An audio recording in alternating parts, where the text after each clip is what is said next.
Good evening, sir.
Afternoon. Good afternoon. Good afternoon to you.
All right, guys. I don't think Paz coming today, and I don't think Michael coming.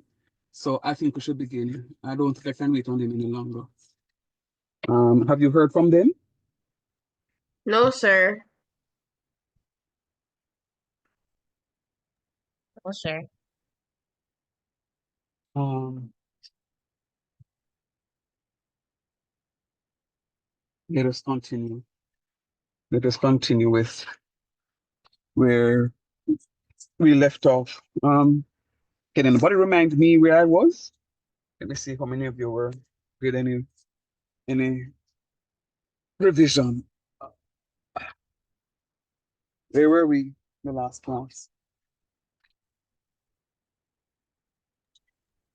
So we were Sir, looking at isotopes and arrangement yeah.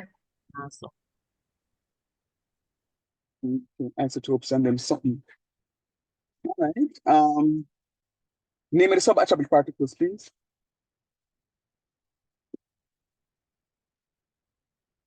The Name. protons, All right, good.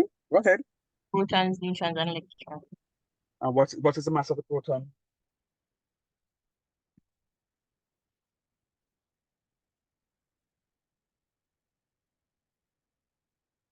Sir, repeat the question.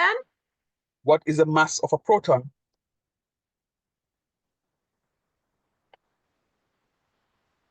Is it 112?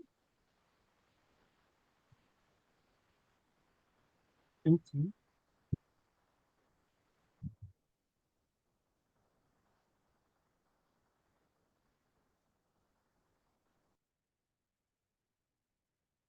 Talk to me, I'm waiting. I don't know. What's the mass of an electron? Sir, is it the 0.0? Or the 1 over 1840? Yeah. Or on the proton and the neutron is both 1. Also, you remember them now? Yes, And sir. just click it, just click. Yeah, just Okay. So the mass of the mass of the proton is what again now? 1, 1. Very good. And the mass of the neutron is? 1. -1. No man, the mass of the neutron, mommy. The mass of the neutron Oh, is? 1. Good. And the mass of the electron is? 1 over 1840. Very good. What's the relative charge of each? So the relative charge of the proton is 1. The relative charge of the neutron, I think is 0. And then the neutron is -1. Make up your mind. Electron. You said neutron available is 0, so it must be -1 at the same time. I Yes, don't the quite neutron remember. twice. It's electrons, I meant to say. Say Oh, electrons. electrons. Sorry, the electrons.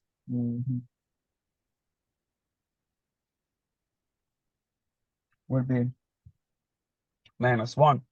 -1. Yes, sir. Where do I find the protons?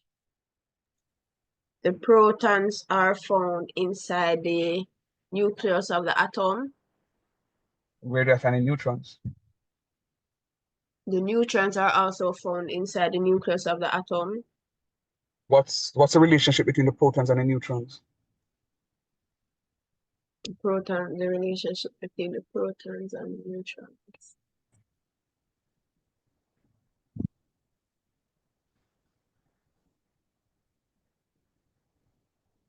The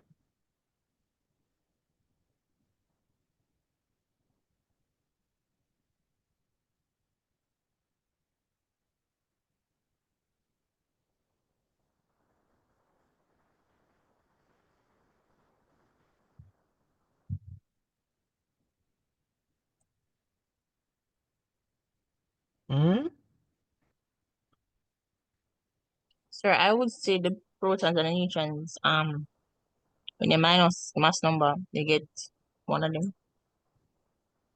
All right, so answer the one that I'm asking now. What's the relationship between the protons and the neutrons?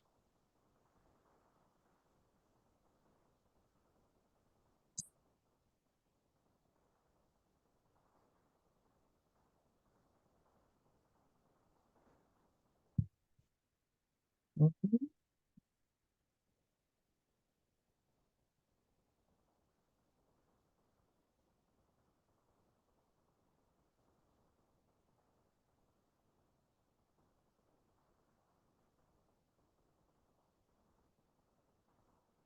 I gave you something the other day.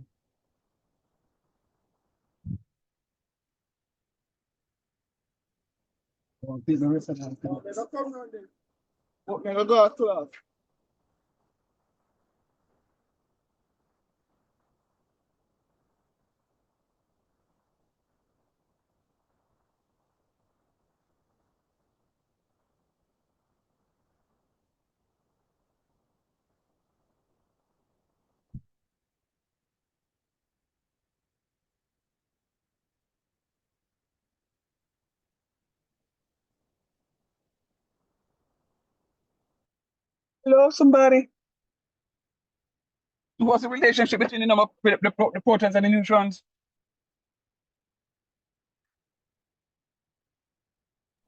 Oh, sir, when you add them, you get the mass number. Duh. So Asia, What Jesus? huh? Oh my God. Asia? Like seriously? Say God no. That, sir, Oh, God. it's not normal. What can go so? What What can go so can with go you, sir? so? I'm definitely just say that. I'm already said so my, but me never speak And that. I'm saying that's why I said to you, answer the question now that I asked you. Sir, I see me in the head puff. Yeah, Just come man. off I road, the sun It answer. puff. All right, very good. All right, so and then now, where do I find the electrons? And the shells are the Orbitals? orbitals. Another name for orbitals. Repeat, sir. Another name for orbitals. Shells. Another name. Spiral.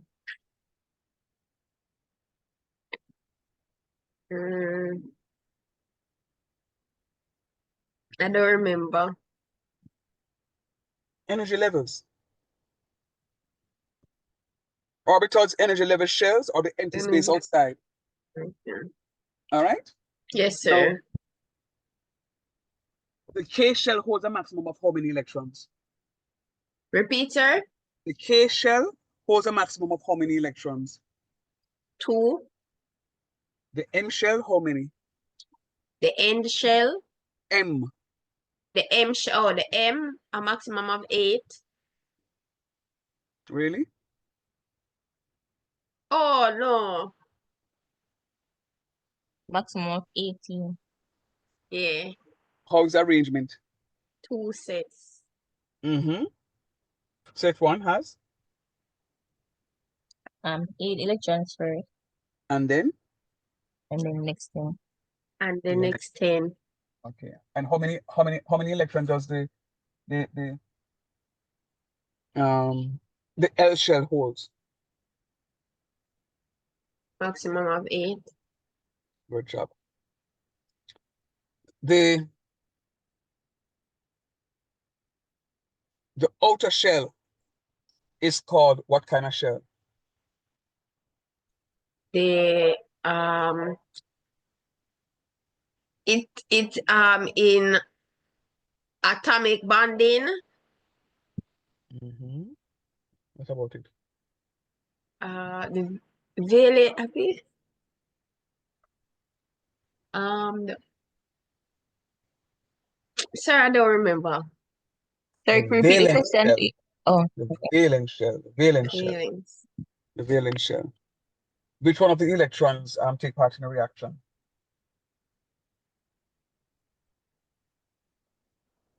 the last electrons on the outermost shell. What is that? And what is that? And those are called what? The valence electron. The valence electrons. Very good. The valence electrons. All right, very good. All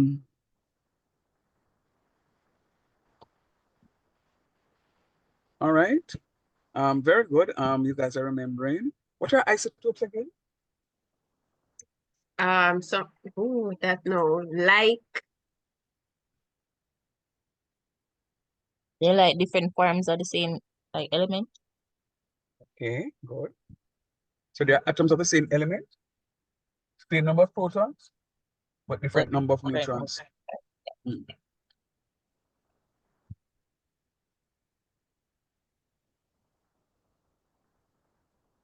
Right.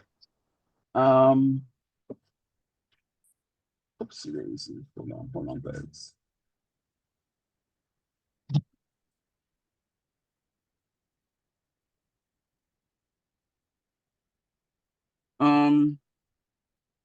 All right, so you did pretty well for the revision. I I won't complain too greatly. Um, that's what I want of you. I want you to be on spot. I'm gonna give you a quick little exercise to do for me. And I want you to 5 minutes, quick and fast, so I can start moving to some structures. I'm excited.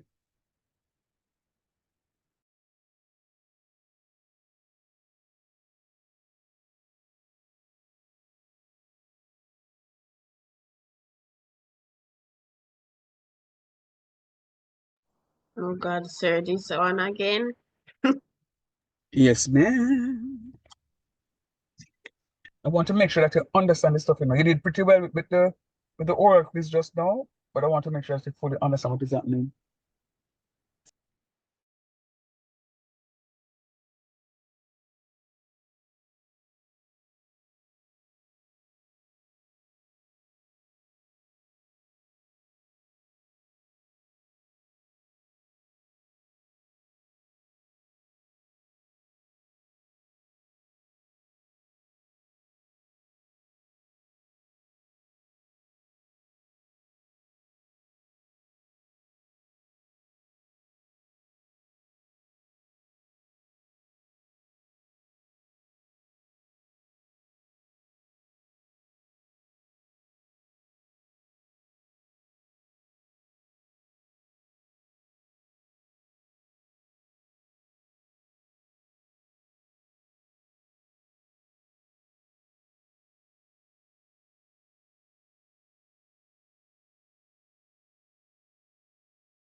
As it's sir, when it's structured like I don't really understand when What do it's you mean? structured like this.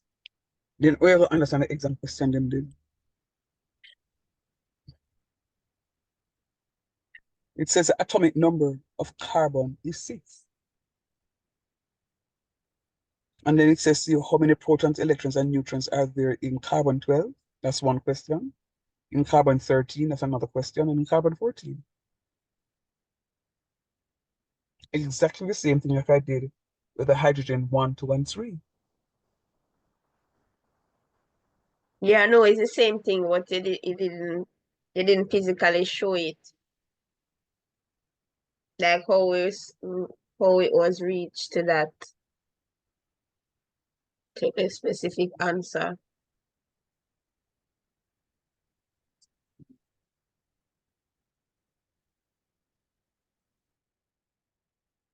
So tell me how many protons, neutrons, and electrons are there in carbon 12 for me, please? You're given that the atomic number of carbon is 6.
Hello, somebody.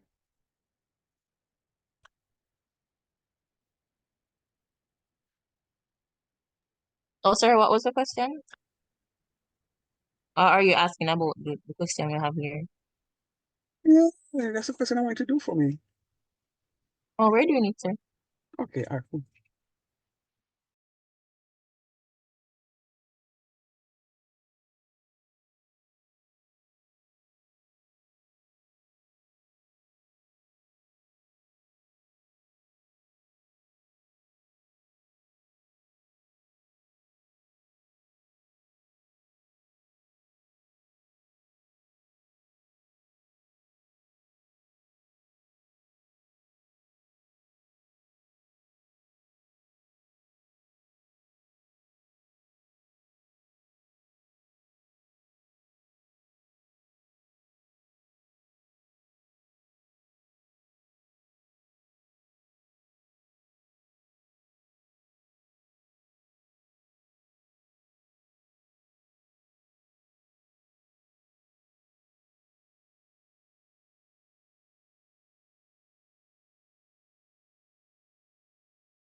Oh, sorry, Pat says he won't be in class today, in case you didn't see. Okay, thanks for the notification.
Good evening, sir.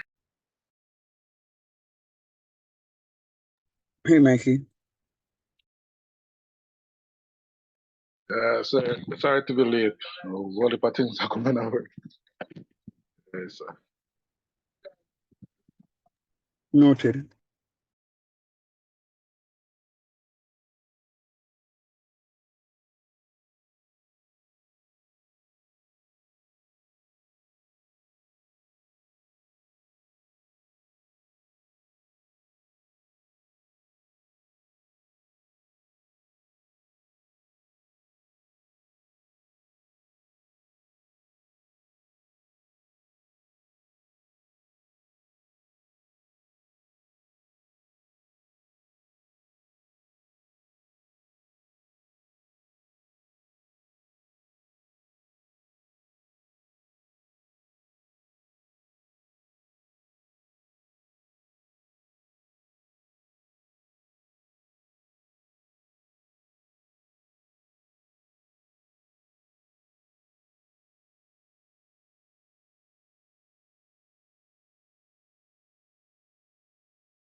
When you plan to finish doing the question?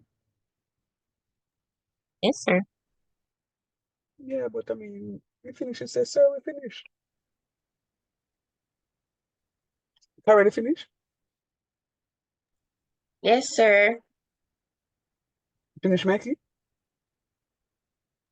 Almost. All right. When you finish, let me know, please. I'm giving you 2 more Yeah, minutes. man. Okay. Thank you.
Finish, sir.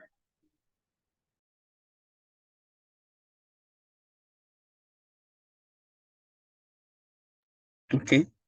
Thank you for that. Tell me now. Starting with Asia. All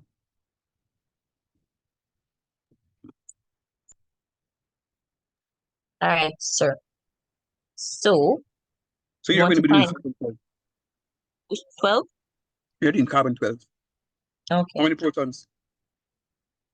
Carbon 12, there's 6 protons, 6 electrons, and 6 neutrons. Parallel? 13. For 13, I have 6. Wait, hold on. Yeah, so for 13, sorry, I have 6 protons. Wait, am I saying it in the correct order? Sorry. Breathing. I have 6. What? 6 protons. I just want to see if I'm saying it in the correct He order. said something. 6 protons, 6 neutrons, and 7 electrons. Mikey, what say you for number for carbon 14? There are 6 protons, 6 electrons, and 8 neutrons. Harold, what's the difference with what Asia said and what Michael said versus what you said?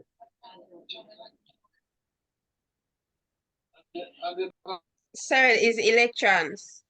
No.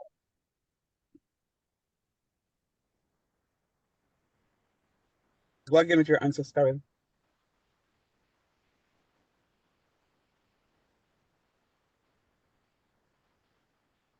Harold, today. 6 protons, 6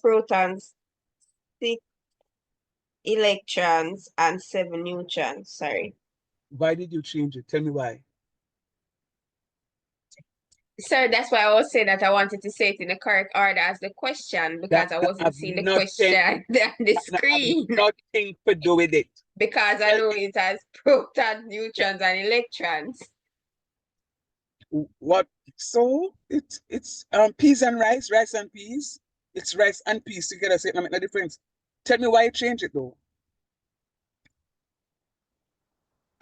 But sir, it wasn't for me why I changed it it wasn't deep. I always know it as protons, neutrons, electrons. But Mistake. Tell me why you change your answer, not the arrangement. Why you change your answer, Carol Boo? Tell me why. sir, I was reading the wrong thing. No, that's not correct. No. Anybody heard what Carol said? Sir. It's help me. I try to help you, Carol, but it not work with me. Yeah. So tell me Oh, why. Sir. I think she mixed the electron with the neutrons. No, you can't. It's a tricky one. No. And I'm saying, how do you recognize that you're not supposed to make the mistake? Asia, tell me. Because Oh. you not help me in Asia. Michael, why? Me did have them close together, so. Because protons equal electrons. Thank you very much. Carol, that's all me try to get you to remember. Oh, sorry, sir. My bad. Yeah, Me man. end. No, right. So that's all I'm trying to get you to remember. And I know why you tell me about one mix up from one now mix up. No, man, that's not my concern. No. Yes, So sir. my I concern, understand. yeah, man. So my concern, Lobby, is I want you to remember that whichever order you're giving to me, just remember, so protons and electrons are equal. Yes. So you can't make a mistake there again. So that's all. It's like I try to help you, my love. Yes, sir. Yes, Yeah, sir. I man. understand. I got it. Yeah, cool. Yeah, man. Right. So that's all I was doing. All right, so good. So just remember at all times that the number of protons equals the number of electrons, and then you can't go wrong at all. All right, great job. Now, so let me just project what it is that I have here.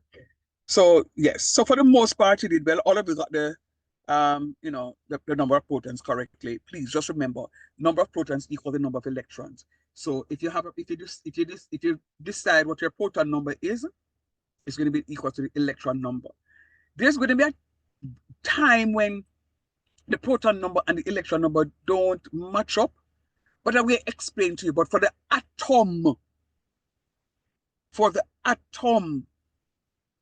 they will always be equal. For the ion, they are going to be different. So you notice I'm introducing another name to you now, ion, I-O-N, for the ion. And where we get ion from? Ion is from cation and anion. So when I speak C-A-T-I-O-N, A-N-I-O-N, anion, cation, right? So when I'm speaking about the ion, right, a cation or an anion, there's going to be a change between the change of number of protons and electrons. But let me ask you a question, because I really want. Okay, so Mike, when you weren't here, Carol and Asia did a fantastic job with answering the questions that I asked as a review. I mean, I think they did very well in recalling the stuff, and I'm forever grateful and proud of them. But let me ask you a question though.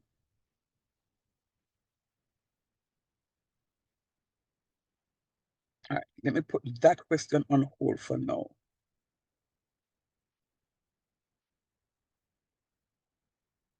right, let me put that question on hold for now. So I've given you two sets of isotopes to work with, carbon and hydrogen. Remembering that isotopes are atoms of the same element, same number of protons, but different number of neutrons. I want to pose a question to you.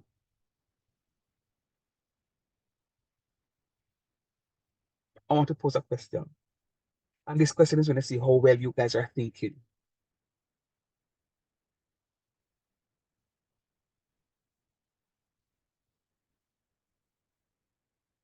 No, I'm going to hold that question. I'm going to hold it.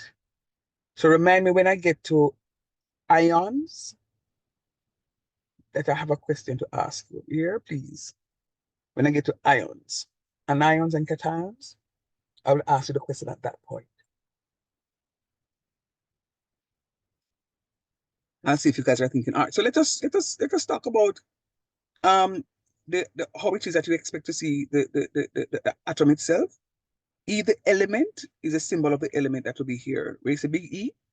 It will be the symbol of the element that you're seeing there.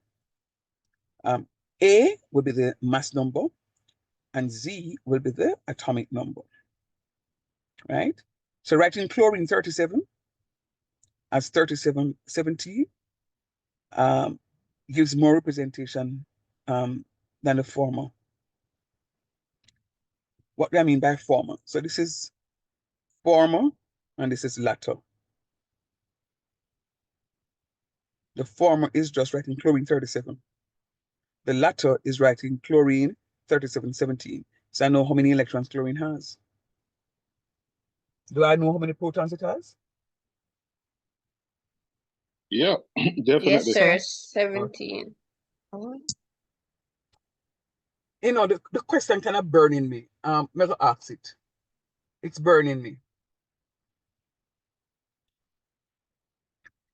So I spoke about ions, and I said to you that at some point in time, the number of electrons can change. The number of electrons can change. Because of the whole business of ionization, yeah, bond making and bond breaking and forming new compounds. The number of electrons can change and will change. Can the number of protons change? Yes or no? And if yes, why?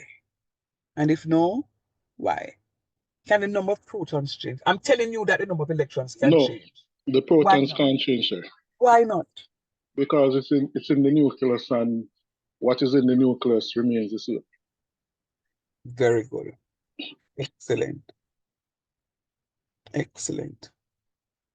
And that's what creates a difference. That's what creates a difference in the reactivity of these ions.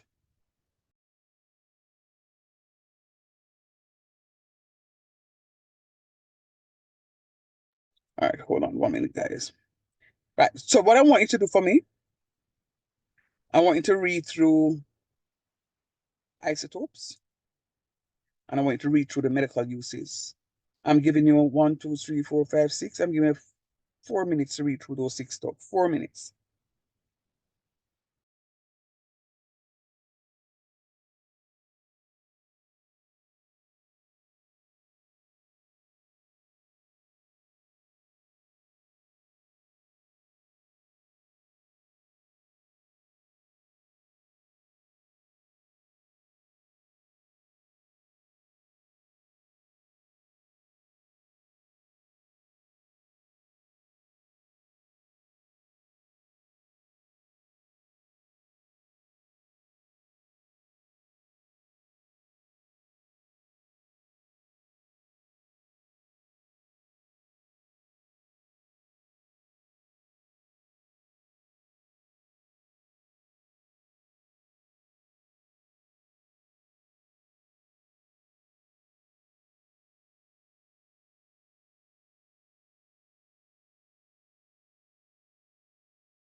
Finish reading?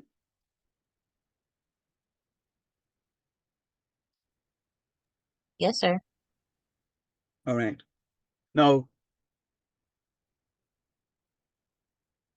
this is the importance of chemistry. The importance of chemistry. So cobalt, you see the element CO, mass number 59, atomic number 29. The name is beside it, cobalt, used in treating certain types of cancers. Sodium, 2311 Na, you would have been introduced to that. You would have one of the first elements that I've spoken about.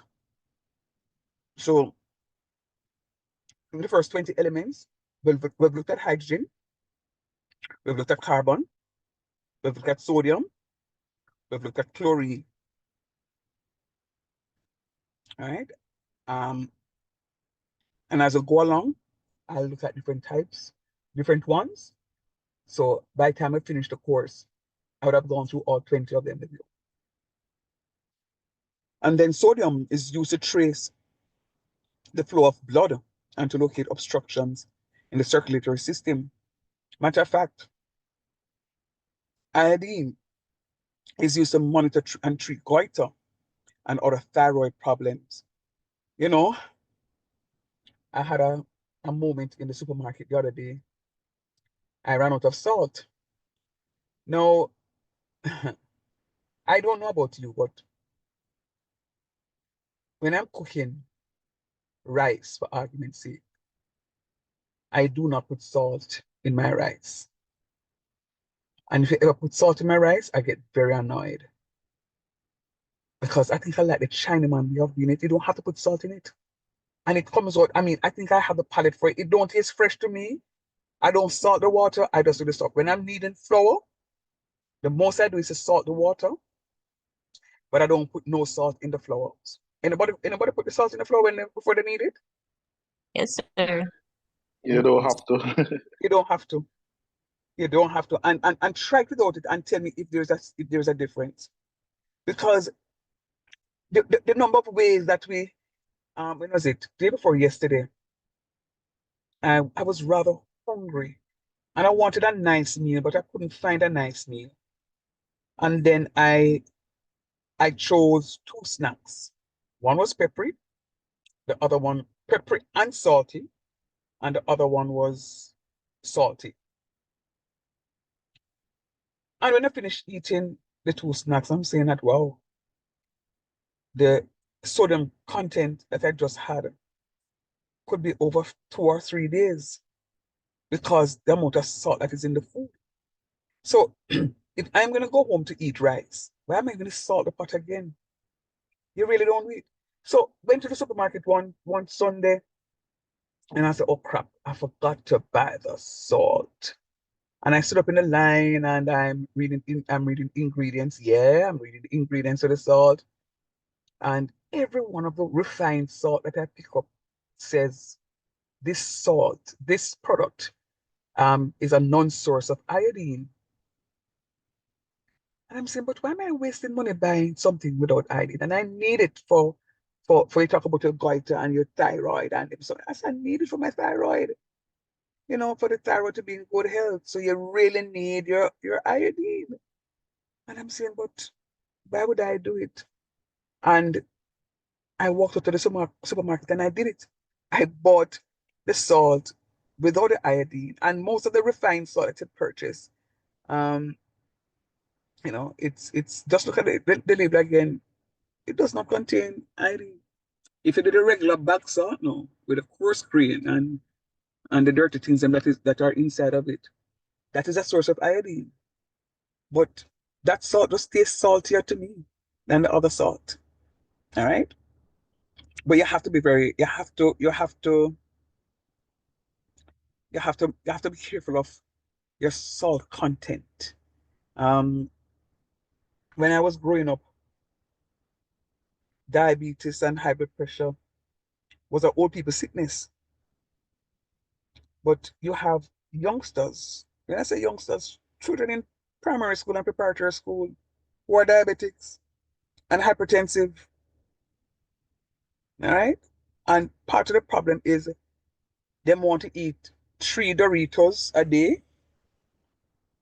They want to eat the Thunder Paws, and they want to eat that, and they don't recognize how much salt they are eating. Matter of fact, every morning they get up, they want to eat cereal. As they get up, them eat the cereal and don't recognize how much sugar they are putting in their bodies for the first meal of the day. And this is why you have youngsters that are now diabetics, because they have put their poor little kidneys under undue pressure and causing it to overwork at a tender age. Iodine is also used for the treatment of liver and brain tumors. All right. Thallium 204A1 is used to monitor some certain heart disease. So technetium is another one. Plutonium is dangerous. Useful, but dangerous. I remember when I was a student at university, we had a march from the university campus all the way down to Jamaica House, King's House, all the way down to King's House. And no, it was Jamaica House. In the past year, so we went down to Jamaica House. Why? Because some vessel wanted to pass through the Caribbean waters carrying plutonium. But I will tell you, we have something that we call the EEZ, the exclusive economic zones. So Jamaica pretty much has responsibility for territorial waters. So there's a certain bit of water within surrounding Jamaica that is exclusively ours. We don't own all of it, but of course there is a section that is exclusively belonging to Jamaica. Now, as an environmentalist, you need to know this. And one of these days, I'm going to see if I can arrange it where I can take you guys down to International Seabed Authority. Has Mr. Walder taken you guys on there? Ever? No, sir. All right. I'm going to see if I can make an arrangement one of these days. And if I can't, I'm going to see if I can get some pictures. Um, within our ocean, within our exclusive economic zone, and this is now economic geology. There are areas in geology, environmental science that you can monetize. For example, pumice stones, which is a byproduct of one of those very ugly, something that we don't want to happen at all in our region, is used in the beauty industry to remove calluses and to remove dead skin pretty much from your body. So they use it sometimes as a scrub. It could be used as a facial scrub, a back scrub, a foot scrub, hand scrub. The manicurists and the pedicurists use it a lot. And there are other things. Went to teachers there, went to the Fontana. And there's some nice little items for teachers. And I was like, wow, these are so cute. I mean, if I were to buy some of these stuff, I'd put them on my work desk at home. And I'm saying to myself, but why am I going to, go and buy a nice piece of rock exposure and then engrave something on this? And me can go find my own rock exposure and go do the stuff.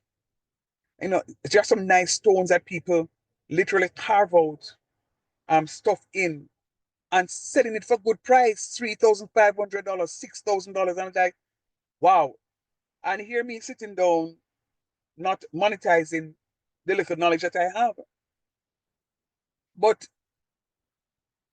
within our exclusive economic zones, we have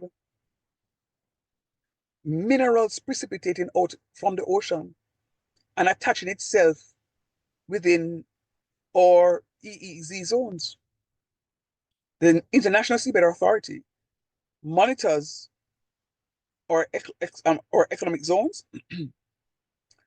And on one visit, when I was studying, we were able to look at pictures of silver and gold and platinum and precipitating out in our zones.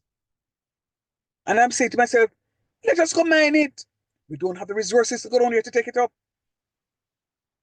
And anyhow, we're calling people who have the resources. It may very well be a 80-20. They're 80 and or 20 because we don't have the resources. They have to use their own resources. And pretty much it's like us giving away our stuff. So what was happening there? It was growing. It grows. The growth rate of it is very slow. But by now, we're supposed to have a massive exposure of it. It was a beautiful sight. Some of them were transition in nature. So at some point in time, it just glistened. It changes color from the blue to the green. Beautiful stuff. Beautiful stuff. So when the plutonium thing now want to pass through the Caribbean, and we said, no, sir, one drop of the plutonium could kill off all life forms in Jamaica. All life forms it would have killed off in Jamaica. All right? So some of these things are dangerous. Some of these chemicals are useful. Many others, dangerous. Dangerous stuff. All right? So please note how it is that we represent our atoms, the symbols, the mass number and atomic number. The mass number, we're going to write it up top. The atomic number is going to be written to the left subscript. And the mass number is going to be written to the left superscript. Understood? Yes, sir. Great. So the Any mass question? to the top and the electron to the bottom. Right. Any questions?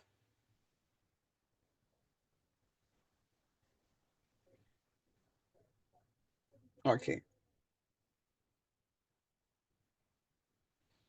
All right. So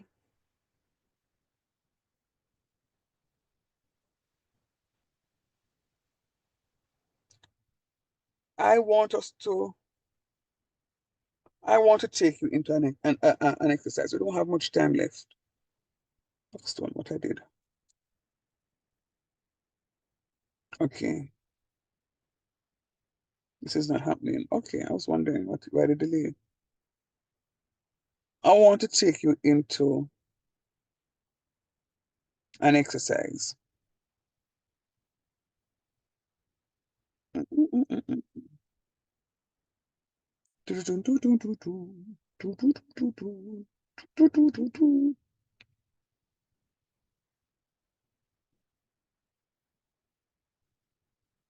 I want to take you through an exercise. And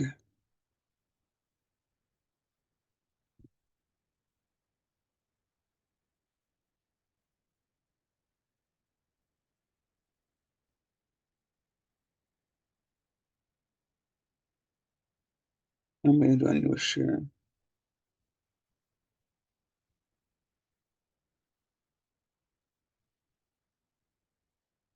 Let me know if you see my screen, please. Nope. I'm seeing a new share.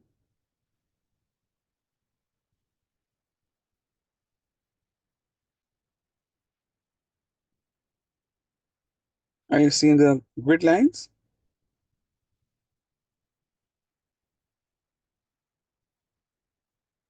Yes, Yes, sir. Yes, please. sir. Mhm.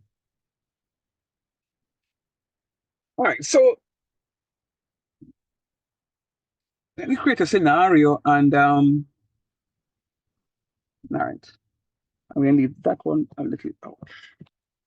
I'm gonna leave that scenario for a little longer and do something here. So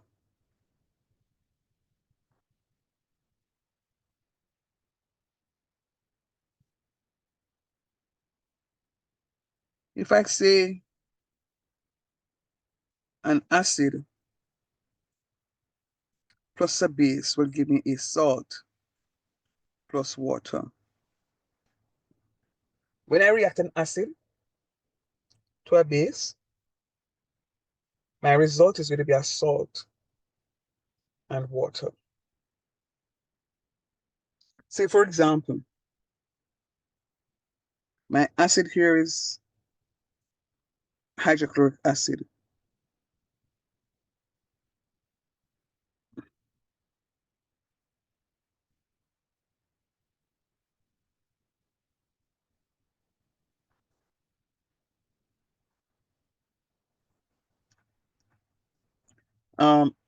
You will see me write AQ means aqueous, means that water is added.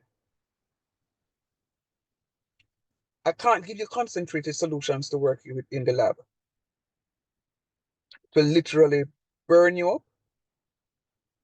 It can literally burn through. If you're supposed to put some concentrated sulfuric acid, say, on your hold on 1 minute, let me just respond that in a class.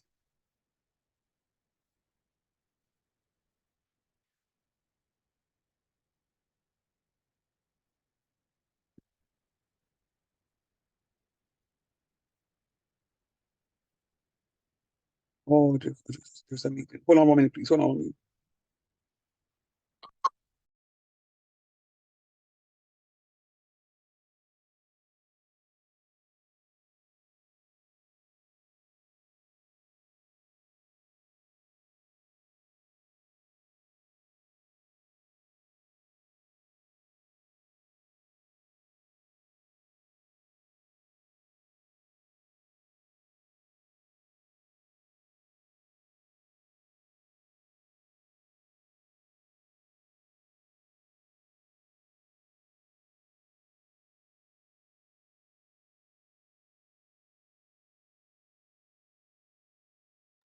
Sorry, still there?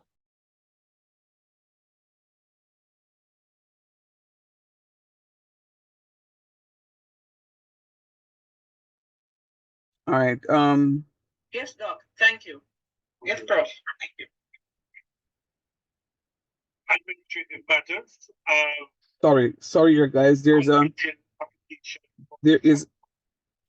is a meeting that I was supposed to join from 6 o'clock. I remembered nothing about it. So somebody who's in the meeting is calling me to say that, oh, you're missing the meeting. So let me just log on to register my attendance, and then I get the updates thereafter. All right, so let's go. So so I'm saying to you, if you have your tabletop and put some acid on it, hello, it's going to burn right through it.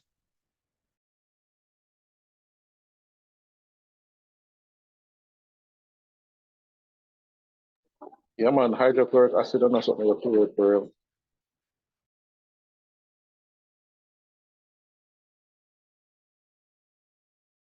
Yeah, man, I'm dangerous, Mikey. Dangerous. Sorry. And this is what people call monkey lotion, you know, they call the sulfuric acid because it looks Exactly. oily. It looks oily, and when I tell you, man, severe burns, Jesus, it gets through to you.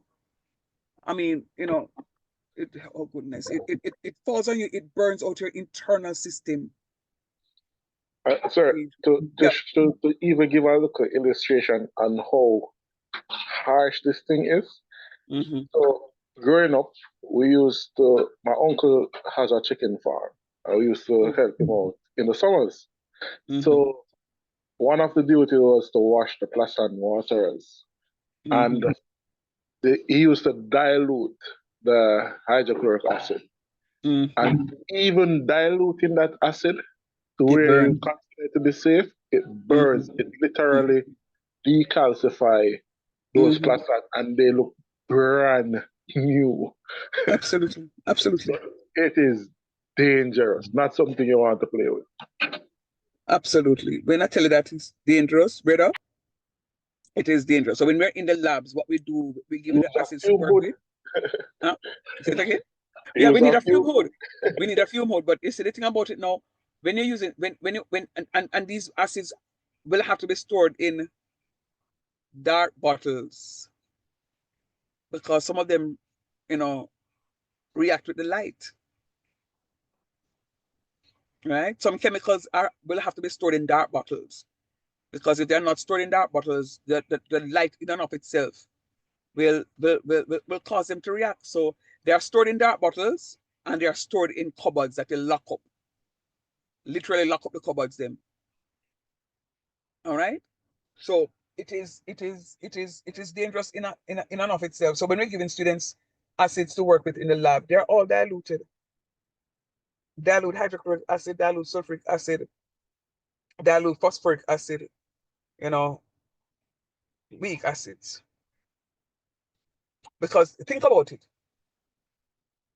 One of the acids that you and I use, you know, almost daily, if you guys are in the kitchen, is vinegar. And if you have lime scale buildup, bathroom, kitchen, your kettle, you know, your washers, etc., your shower head, Use you know, acetal acid. yes, man. You have your shower head and you know it's not putting the water out nice so it is that you can get a nice rain shower. Just screw up the head. Screw up the head, man, and then place it in some dilute vinegar, or just you can put the vinegar in and of itself in it. And it dissolves the limestone buildup. Dissolve the limestone buildup and you can go ahead and do the stuff. But sometimes so you have to be careful because it will react with the aluminum and cause a reaction to take place. And therefore that reaction now can block the holes that the water is going to come out, so there's no more water coming up. So technically just mash up with something. So you have to be very careful, right? In how it is that we operate and use these chemicals. The ones that are found in the homes and the ones that you'll buy and take into homes. One of the things that I say to you as an occupational health and safety measure, never, like you have your dangerous chemicals, never store those dangerous chemicals in drinking bottles or bottles that you know that you use from the kitchen. Can anybody tell me why? So you probably mistakenly consume it. Absolutely. And especially if you have a child at home, the child may say, Exactly. oh, this is what daddy drank the water from. And the child now go and ingests that dangerous chemical and can die even before help gets there. Or I think Even, a syrup. and you make the syrup, yeah, so don't put it in the syrup bottle. Yeah, Carol? Hello, me know I mean like door cup family cleaning. Me know I just a syrup. Jesus. Yeah, but on a serious note though, that's what we should not do. We should not store or chemicals or dangerous chemicals. Always kept out of the reach of children. And don't put them on high you know, in the Else? cupboard on high shelf. They're supposed to be placed on the low shelf because you see when you have earthquakes, those things can fall off. And they fall off on a break and it emits fumes. Those fumes are toxic, right? Those fumes are toxic. And you inhale it without knowing, or you run in the kitchen and slide and fall. It's a whole lot of dangerous stuff that can happen. All right. Yes, sir. And sometimes on the label it says store in like certain temperature. So Oh, absolutely. And sometimes it says store out of reach of water because if I give you a bit of sodium strip and put water to it, that sodium strip will react explosively with the water, explosively. And we look at some of those reactions, and I will tell you why in a few, maybe not today, but by the next class for sure. So you have to be very careful with how it is that we store chemicals and the subsequent use of those chemicals. You know, sometimes young ladies want to go into the lab to do work and they want to look hot, and then here supposed to let out. And the thing about it is not for them here. It is synthetic here. And all you want to do is to get piece of it caught in a Bunsen burner. And that thing can burn because it's synthetic, it burns, drops on your skin, and it sticks to your skin. Yes, sir. It catch a fire. Easy, easy. By the time you say, oh, that, it burn out, it burn out. So one of the things that we say to students is that, yo, when you come in my lab, you can't wear no falls here. And if you do, you can't work with some chemicals for me. And it's worse if you're here let out. You better go take off the wig. Right? So you can't come and do certain stuff because we have to protect you. And when you're in the lab working, you must be wearing your lab coat. I was demonstrating demonstrating a lab some time ago. I think I was using hydrated copper sulfate solution. And I wanted to show the students that when I drive off the water molecules of crystallization, it changes the color from blue to white. And that when I add water from the deionized water to it, or tap water even, it gets back its blue color. So I was demonstrating one of that in class one day, and I said, sure, I can't bother to put on lab coat. And teacher, angle and triangle or him appearance in him going to class. Good youth have on him nice, good pants and everything. And sir was evaporating, driving off the water molecules of crystallization. And then it started to pop. But it wasn't dangerous to burn me. But I didn't recognize that some of those pops came on my pants. Because I couldn't see it. And I finished teaching the class and everything and support and so on. And when I washed my pants and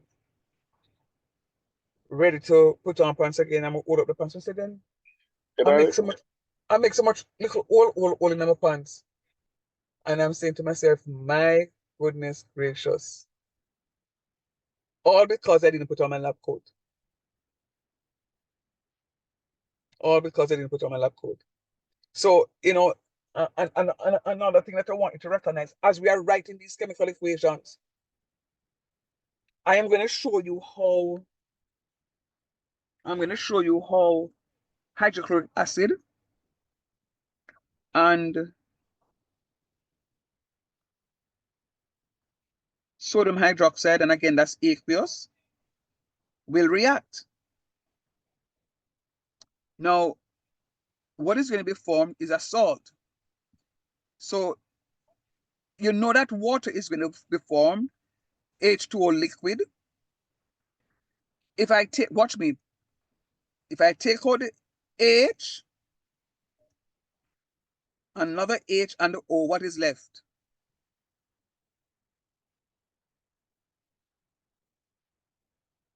ClNa. Very good. But I'm not going to write the Cl first. I'm going to write the Na and then the Cl. All right? And that is going to be sodium chloride.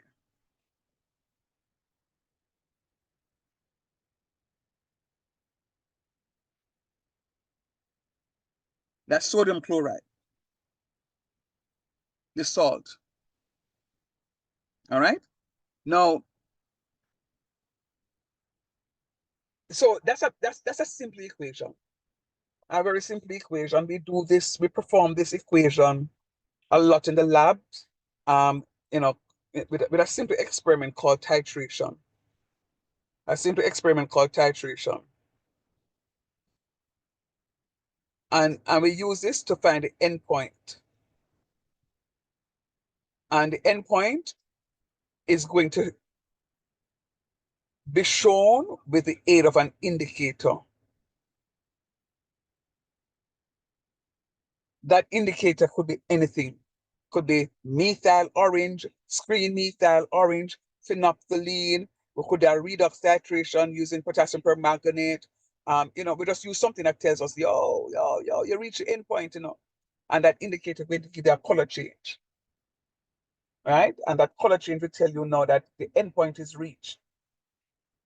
And what it means when the endpoint is reached, you have, and you see that the reaction here is going to be a one-to-one reaction. It reacts in a one-to-one mole ratio, right? To give me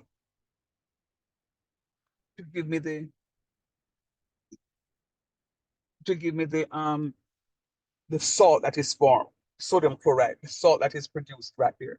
So I'm going to go back to a point that I was making before I finished off this. And there's a reason why I stopped what I was saying so I can finish off this. Because what I want to say to you is there are times we use chemicals in our homes and we don't know what chemicals you're using, and by mixing chemicals because you want your battery is supposed to be spick and clean, and you're supposed to can drink out of a toilet bowl, and you want it into, you are mixing chemicals that are reacting, that are emitting fumes. More often than not, it is the ammonium chloride that is being formed that is very toxic. The same gas that is formed from the experiment that we did in class that Tuesday. Right? So we have to be very careful. So now,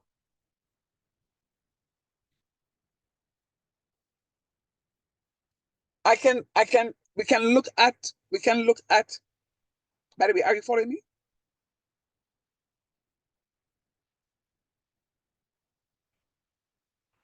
Oh no, are you hearing Yes, me? sir. Yes, sir. Okay. So we can look at different structures. We can look at things like sulfuric acid plus sodium hydroxide, we can look at hydrochloric acid plus sodium carbonate, etc., etc. But one of the things that I want us to look at now is the sodium chloride, the lattice structure of sodium chloride. And I showed you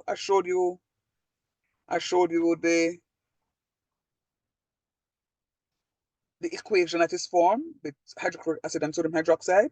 Sodium chloride is formed. Now I want to show you what the lattice structure of sodium chloride look like. The same table started telling about. The same something that I'm telling you is very dangerous. I want to show you what the lattice structure of sodium chloride looks like.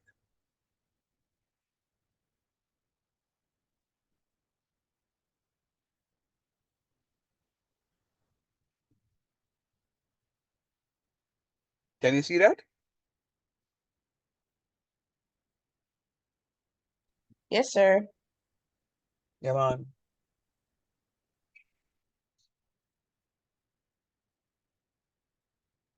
All right, so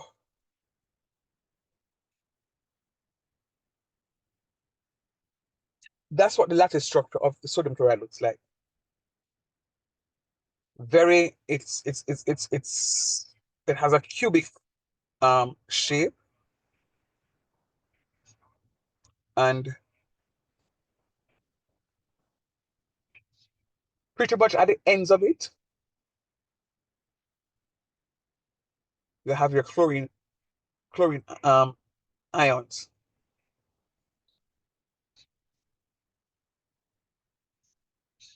Let me show you an idea what it is that they use and how it is that they get this thing done up. I don't think that I will ask you to draw this, but I just need to show you how they do it.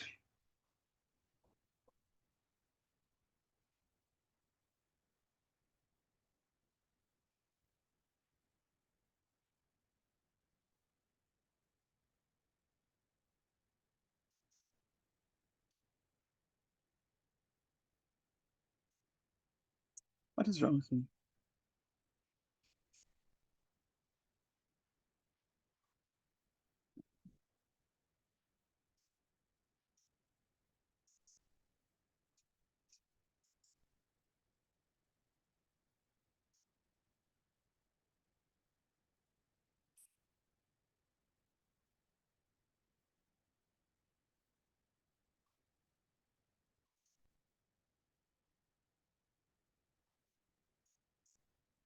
Does that give you an idea that I have another another rectangle in the inside of it?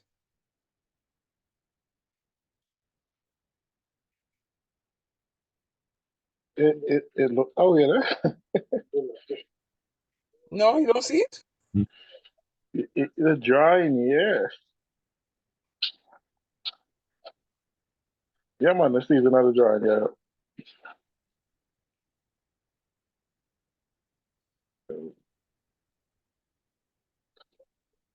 Can you see that? Yeah. Which is this middle piece right here, so. That middle piece. And then now I can do the same thing here. Bam, bam, bam, and then it come around. Can you see?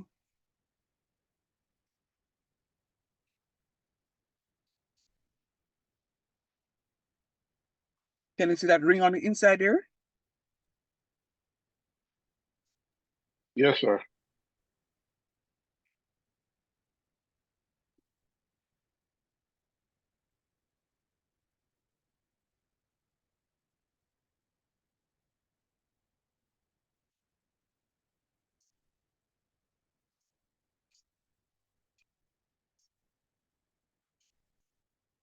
So this is where I'm gonna have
so forth and so on.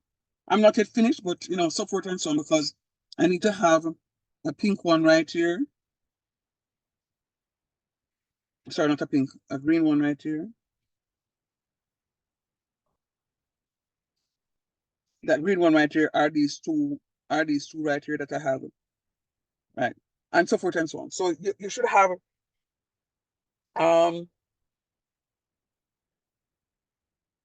113, 114, or two, right? But that's what the lattice structure of sodium chloride looks like. When you look at the structure of it under a microscope, it has that sort of lattice look, right? I don't think I'll ask you to draw it, but you just need to know about it. You need to know about it. All right. But I don't think I'll ask you to draw it. And I'm hoping that the other lecturers won't ask you to draw the lattice structure. We had to draw it when we were going to school, but you're doing CXC, because this is really CXC stuff. All right. I'm gonna end right there for now, because where I'm going now, I'm showing you the lattice structure. Where I'm going is to show you how it is that we're going to be drawing some samples, representing those samples, you know, like I just showed the sodium chloride, but to show you what hydrochloric acid looks like, to show you what water looks like when it is that we're doing our sketches. So come ready to class with your pencils and paper, because we're going to learn how to write and to draw these structures. I will also ask you to just do some revision. So it is that we know exactly what it is that we have been doing. So we know when we're using a jargon, you know exactly what Sir is talking about. Fair enough? Yes, sir. Sorry. I can practice some of these over the weekend. Definitely. Please. And what I want you to do for me is to start studying the first 20 elements of the periodic table. I do that every morning. Yes, man, just read it over. It will come easy. Now that happened to me again. Yeah, man. Read it, man. All right, all the best here. Yes, sir. Yes, Cool. sir. Bye-bye.